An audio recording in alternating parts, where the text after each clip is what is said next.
So maybe you're like me, you've still got a bike that uses rim brakes and you love it and you want to splash out and put on some really nice Paul brakes. Which one should you get? The Touring Canty, the Neo Retro, the Mini Moto, the Moto Lite? I've had the interesting opportunity to try most of the current Paul brakes out there on the market for an extended period of time, trying it in different configurations. In this video, I'm going to tell you what I think about each individual brake, which combination I think works best, because yes, you can mix and match them, to hopefully help you guys make the right decision before splashing out on a lot of dough.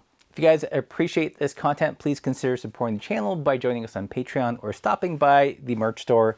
We've still got a ton of Unserious Cyclist patches, as well as our bandanas, which has all the things that we love: friction shifters, Crocs, safety pizza, you name it, it's on this bandana. So before we get started, a couple of definitions. There are short pull and long pull brakes.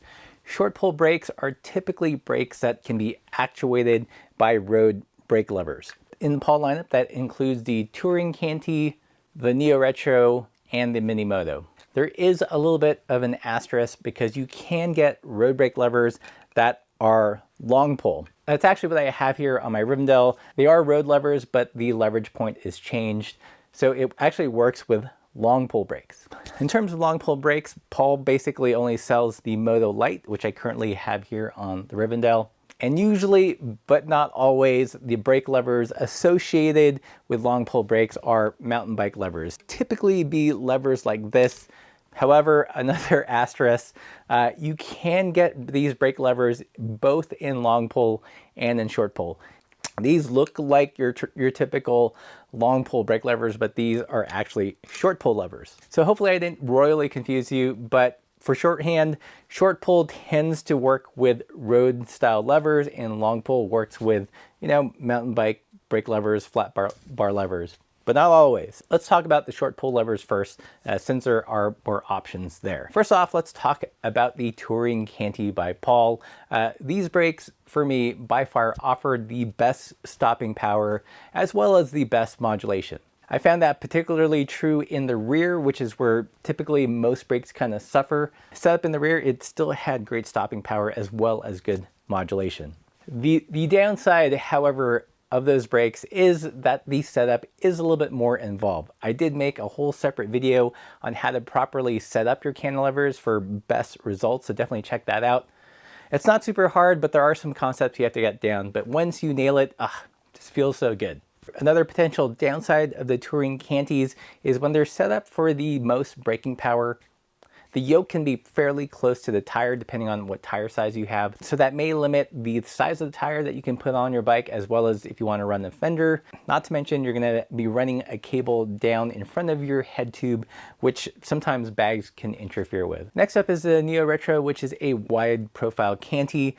Some of its advantages are that it has really big tire clearance, pretty easy to fit a fender under the straddle cable. And generally speaking, it's a lot less fidgety to set up well when compared with the Touring Canty. That said, for me, probably the biggest downside is if you compare it in terms of pure stopping power, I think the Touring Cantys stop a lot better. The last short pull brake I got to test from Paul was the Mini Moto. Probably the best thing about these brakes is that it's relatively easy to set up.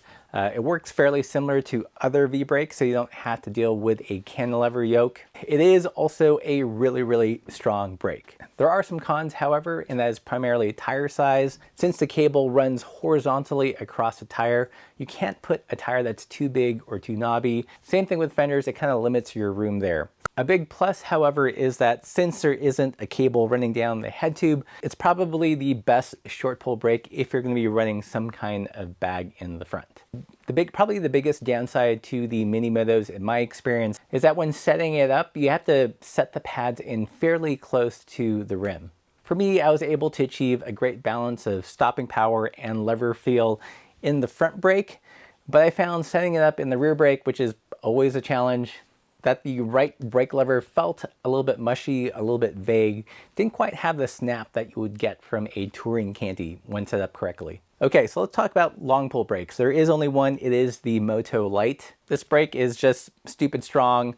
One cool thing about it is that since the pads move up and down on the post, you can actually use it with different wheel sizes. I had it on a 90s mountain bike for a hot second that I set up with 650B wheels. I was able to move the pads up and it worked great. And it also actually changed the cable pull because in that higher position, it actually worked great with short pull brake levers. Big positives is that it's really easy to set up, just like any other V-brake. I love how the noodle removed. It's so much easier than the Shimano V-brakes. And it also has really good clearance. I've got it on the rib here with 650B by 50 millimeter tires. And you can see there's a good amount of room to get a bigger tire in there with even more knobs. So clearance is awesome, braking power is awesome. I guess the only downside would be it's only really intended to work with long pull brake levers. I did, however, make it work on the rib because these are long pull road levers. But for the most part, if you get a modern STI drifter, it's going to be short pull with no option for long pull. All right, so which pull brake would I suggest in which configuration? You guys might be familiar with the cross racer setup where they put the touring Canty in the rear and the wide profile Neo Retro in the front. The thinking being that the touring Canty in the rear is lower profile, so when you're hopping on and off the bike, you're not stabbing your calf. With the Neo Racer in the front, you've got lots of clearance for mud, for a nice chonky tire, and enough braking power.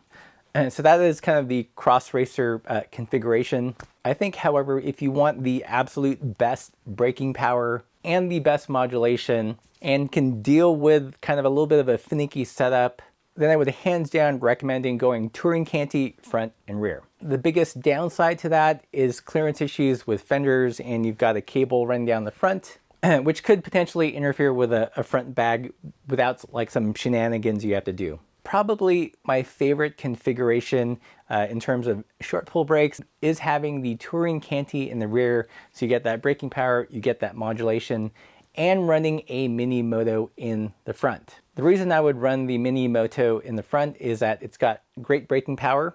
Its cable routing is covered, so if you run a front bag, you don't have to worry about it running into the straddle cable hanger. Downsides you have to be aware of, again, are clearances with bigger tires and with a fender. If you're going for a long pull setup, then there's actually only one choice, and it is the Moto Lights. Out of the box, they'll probably work best with whatever flat bar lever you've got. If you want to run it with road brake levers like I've got here, you've got to make some compromises. There's no modern indexing road lever that is long pull to my knowledge. However, you can get a brake only lever like this in long pull. You'll have to sort out your shifting with either a bar end, or you can actually get these Gevinal shifters with long pull, or some kind of thummy configuration on the handlebar.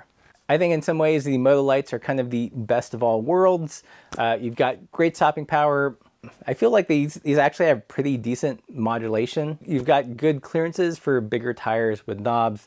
Still a little bit tight for some fenders, I believe. And you can run a front bag with less kind of interference up there. So if you're buying a Paul rim brake, I hope this video helped out, kind of demystify everything, give you my experiences from having used them really long term. Again, please consider supporting the channel. Join us on Patreon. Hit up that merch store. This channel has no huge sponsors behind it. Almost entirely viewer supported by our Patreon supporters and people that buy stickers and patches. So if you dig that, consider supporting the channel. And as always, keep the sulfur side down.